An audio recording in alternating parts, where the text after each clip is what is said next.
Söz söydüyü üçün üzərinə benzin töküb od vurublar, yana-yana çənlərə tərəf qaçıb. Bakı isə bacısının keçmiş ərini yandırmaqda təqsirləndirilən Məhərrəm Hüseynzadənin cinayət işi üzrə məhkəmə prosesi keçirilib. Panjom TV məlumatına görə Bakı Ağır Cinayətlər Məhkəməsinin hakimi Aytən Əliyevanın sədrliyi ilə keçirilən prosesdə şahidlər ifadə veriblər. Şahid Uğur İmanov hadisə vaxtı yanacaq doldurma məntəqəsində operator işlədiyini və həmin gün növbədə olduğunu bildirib. 2 nəfər yaxınlaşdı. Məndən xahiş etdilər ki, yanacaq verim. Qalıq pul qalmışdı. Qaytarmaq istəyirdim ki, zəhmət aldı şəxs yanacağı üstünə tökməyə başladı.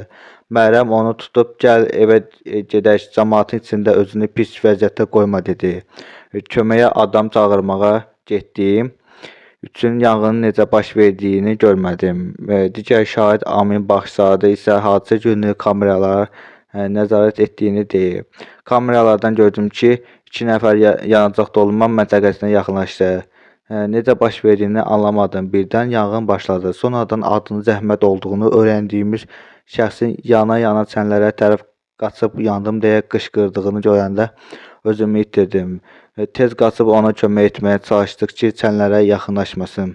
Daha sonra məhkəmə sənədlərinin tədqiqini elan edib, növbəti proses 5 yanvara təyin edilib.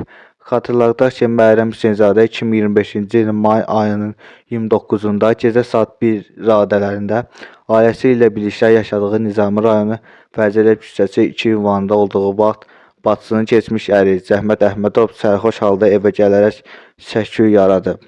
Bina sakinlərinin narahat etməməsi üçün Məhərrəm onun ərazidən uzaqlaşdırmaq məqsədi ilə BMW markalı avtomobilə əyləşdirilib. Yolda aralarında yaranmış mübahisə zamanı Zəhmət Əhmədovun sürüşlərindən iddətlənən Məhərrəm avtomobili yanacaq doldurma məntəqəsinə sürüb. 1 litrlik plastik qaba yanacaq dolduran Məhərrəm Hüseynzadə onu Zəhmət Əhmədovun üzərinə tökərək od vurub. Zərər çəkən bir gün sonra müalicə aldığı Nərimanov Tibbi Mərkəzinin yanıq şöbəsini vəfat edib.